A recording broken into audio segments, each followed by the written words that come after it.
So, but when we are in our situations, we definitely don't want somebody saying to us that we are stabilizing the experience, because you're thinking, well, why would I do that? Well, there's so many things attached to why you would do that and why this would now become your game experience. Now you have to look at everything that you go through in your life, everything that you go through in a given day, every little situation that you come in contact with, good, bad, or indifferent, as they say, joy or pain, whatever that is happening at that moment becomes it could be a momentary game construct for you that you become emotionally engaged in, because everything you're dealing with, you become emotionally engaged with it. You end up going into some sort of relationship pattern with that experience. And that's the only reason why you could identify it as a good feeling or a bad feeling. Or just sort of qualify your emotions with it or judge the emotions, is because you have to have invested your energy, your emotions in it in order to have the experience. So just look at it this way, that it's like a casino, and you decide you're going to play blackjack or poker, or you're going to do the slot machine, or you're going to play keno or whatever, any one of those games, you're going to play them. Well, so it is with the things that you interact with, the experiences that you have, the relationship that you might have with your car or your house or just anything at all. That becomes a game experience. Now, some game experiences may, on any particular situation, may last a few moments, a few minutes, a year, a few years. But while you are connected with it, you are what? You are completely committed to the experience at that moment. And reality, in order for reality to exist, it does require us to be completely focused and committed to whatever it is that we are engaging with, observing, from a thought to a thing.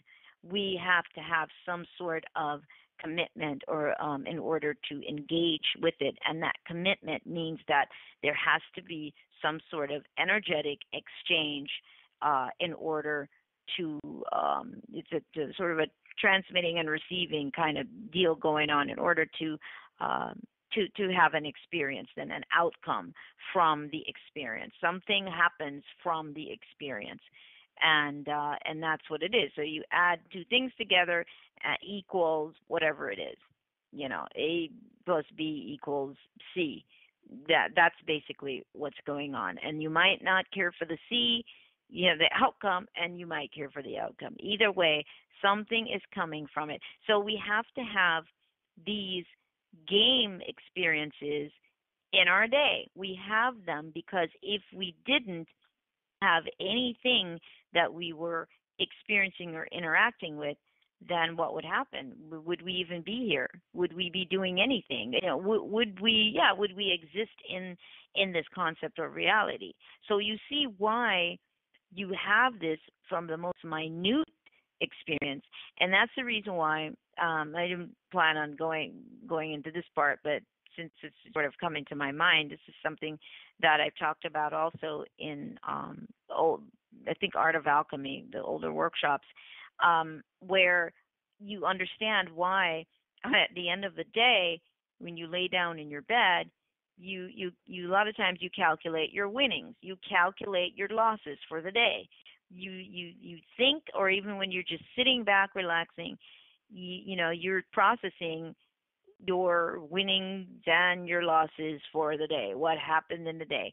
Then sometimes you end up dreaming based on all of these things, and the brain is trying to make repairs, and there's emotional damage, things that have happened in the day, upsets, joys, everything. The whole gamut of the emotional stream that you process in a given day. And then when you wake up in the morning, The download begins. I always say the download begins, and then you don't know when you start thinking, but all of a sudden you realize that you're processing and thinking, and you're strategizing for the day. You're either worried about something or you can't wait. You're happy about something, but you're strategizing for the day. How am I going to play my game today? Now, there are things that you're just not prepared for that is going to happen in throughout that day, in that day, but you're strategizing. So you see how your 24-hour existence, or extracting, but I don't know, 8 hours from that, how that process, how is that occupied? To me, I thought that was so fascinating because we're doing these things automatically. You're not thinking, well, geez, what is life for me? What am I really doing in the 15, 16 hours, or whatever it is, however long that I am up? What does that consist of? Because that's life for me. Whatever that is what I call life. And I think that's so important to stop and really see what you define as life, because you're just rolling from one to the next. You're doing that and then you go to sleep, then you get up and you do it again, and you just keep doing it again and again and again. But with what I'm talking about, with the workshops, with what I do, or what I share, whether lectures or whatever, is for people to really kind of snap out of that and begin to see how you play your game.